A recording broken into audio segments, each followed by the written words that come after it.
శ్రీగురుభ్యో నమః. హరి ఓం. ఆపదామపహర్తారం ధాతారం సర్వసంపదాం లోకాభిరామం శ్రీరామం భూయో భూయో నమామ్యహం. సర్వం శ్రీరామార్పితం.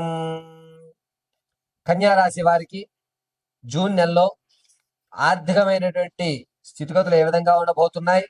ఆరోగ్య సమస్యలు ఏమైనా ఎదుర్కొంటున్నారా? ప్రమాదాలు జరిగేటువంటి అవకాశం ఉంటుందా?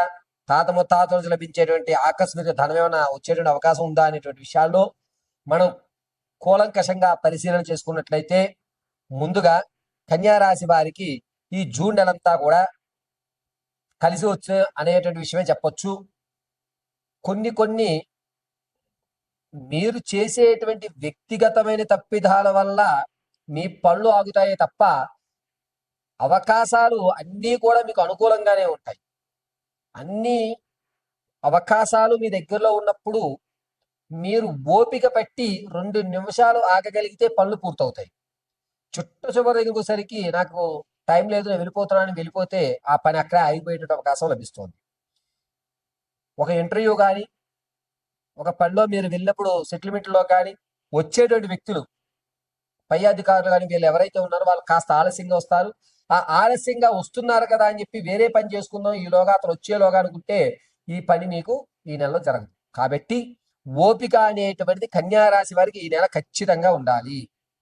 పైగా విద్యార్థులకు జ్ఞాపక శక్తి పెరుగుతుంది.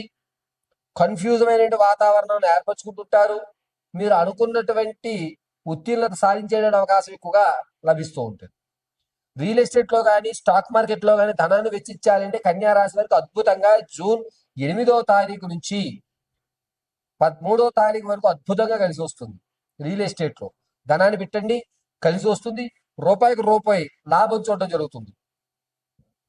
నిరుద్యోగులకు మాత్రం ఈ నెలలో అవకాశం అనేటువంటిది లభించేటువంటి అవకాశాలు ఎక్కువగా ఉన్నాయి.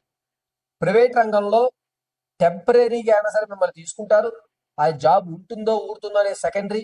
కానీ జాబులో మాత్రం జాయిన్ అయిపోండి. 2 నెలలు జాబ్ చేసినా సరే కన్యారాశి వారికి రానున్న రోజుల్లో ఈ జాబులో పరిచయస్తుల వల్ల అద్భుతమైన అవకాశాలు ఎదురెదర మీరు అందిపుచ్చుకుంటూ ఉంటారు.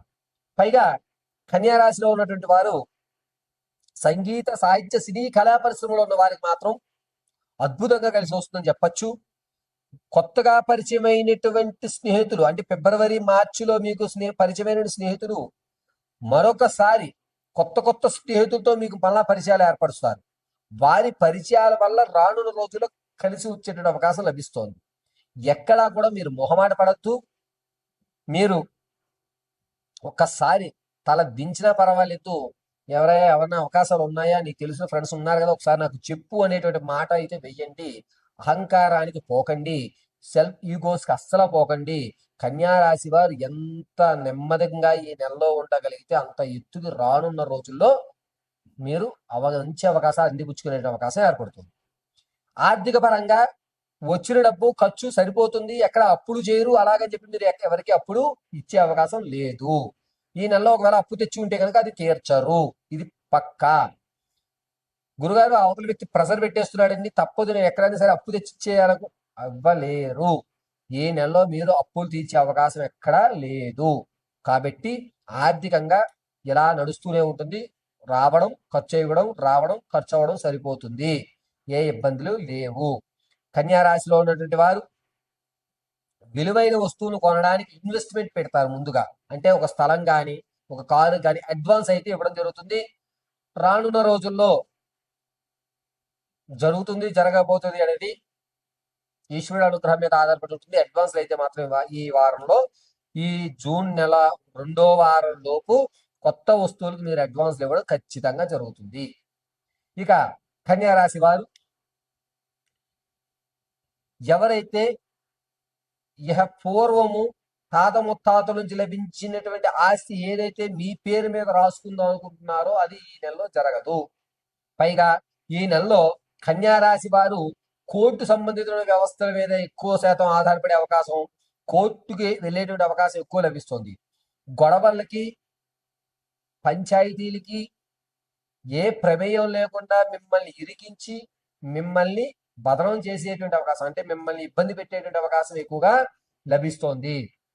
ఈ కన్యా రాశి వారు వ్యాపారాలు చేయాలి అనుకుంటే ముఖ్యంగా ఎలక్ట్రికల్ సంబంధించి కానీ, ప్లాస్టిక్ సంబంధించి కానీ, లేదా మీడియాకు సంబంధించి కానీ వ్యాపారాలకు శ్రీకారం చుట్టండి. అది కూడా ప్రత్యక్షంగానే చేయండి, పరోక్షంగా చేయకండి. జూన్ 9వ తారీఖు నుంచి జూన్ 21వ తారీఖు వరకు వ్యాపారానికి అనుకూలమైనటువంటి స్థితిగతులు మీరు పొందేటువంటి అవకాశం లభిస్తోంది. ఇక పాత స్నేహితులు ఎవరైతే ఉన్నారో వారు కొత్త స్నేహితులు తీసుకురావడం, ఆ కొత్త స్నేహితుల వల్ల మీకు మంచి అవకాశం వచ్చేటువంటి అవకాశాలు ఏర్పడుతున్నాయి. కాబట్టి కొత్త స్నేహితులతో ఎక్కువ శాతం మింగిలై ఉండండి. అలాగని చెప్పి మీ పర్సనల్స్ ఎక్కడా కూడా షేర్ చేయొద్దు. కొద్దిగా జాగ్రత్తగా ఉండండి. కొత్త కొత్త స్నేహితుల వల్ల మంచి అవకాశాలు మీరు అందిపుచ్చుకునే అవకాశం లభిస్తుంది కన్యారాశి వారికి. కన్యారాశి వారు మీ వ్యక్తిగతమైన జాతకాన్ని తెలుసుకోవడానికి కింద స్క్రోల్ అవుతున్న నెంబర్ సంప్రదించండి. ఒకవేళ కనుక మీకు date of birth, time, place of birth తెలియకపోతే మీ ఫోటోని మాకు పంపించినట్లయితే కనుక దాని ఆధారంగా మేము అడిగేటువంటి 3 ప్రశ్నలకి మీరు చెప్పేటువంటి సమాధానాలు బట్టి గణాంక పరిణామంలో మీ యొక్క పూర్తి జాతకాన్ని విశదీకరించి ఇవ్వడం జరుగుతుంది. అయితే కన్యారాశి వారు ఈ నెలంతా కూడా ఏ దేవతారాధన చేయాలి, ఎటువంటి వస్త్రాలు ధరించాలి, ఎటువంటి బొట్టుని మనం ధరించాలి అనే విషయానికి వస్తే, ముఖ్యంగా కన్యారాశి వారు ప్రతిరోజు కూడా హనుమత్ ప్రదక్షిణ చేయడం చాలా మంచిది. 21 ప్రదక్షిణలు హనుమత్ ప్రదక్షిణ చేసి శ్రీరామ దర్శనం చేసుకున్న తర్వాత హనుమంతుడికి కొబ్బరికాయని సమర్పించండి. అది కూడా మంగళవారం రోజు కొబ్బరికాయ హనుమంతుడికి సమర్పించండి. 5 తవలపాకులు చేతిలో పెట్టుకొని శనివారం రోజున ఈ 5 తవలపాకులతోటి 21 ప్రదక్షిణ చేసి స్వామివారి పాదాల వద్ద 5 తవలపాకులు వచ్చి 2 తవలపాకులు మీరు తెచ్చేసుకుని దాంతో మీరు కిల్లి తయారు చేసుకుని భోజనం చేసిన తర్వాత స్వీకరించండి. హనుమత్ కటాక్షం కలుగుతుంది. ప్రతిరోజు కూడా ఆరావాలి కుంకుమని అడ్డంగా ధరించండి. మధ్యలో సింధూరాన్ని వృత్తలాకారంగా పెట్టుకోండి. ఈ కన్యారాశి వారు జూన్ నెలంతా కూడా స్ఫటికమాల ధరించడం చాలా ఉత్తమం. శనివారము, ఖచ్చితంగా బుధవారం, ఈ 2 రోజులు కూడా బూడిద వర్ణాన్ని వస్త్రం ధరించడం చెప్పదగ్గ సూచన. కన్యారాశి వారు ఎల్లవేళలా కూడా శ్రీరామ కటాక్షం కలుగుతూ ఆయుర ఆరోగ్యాలు కలుగుతూ ఉండాలని కోరుకోవడం జరుగుతోంది.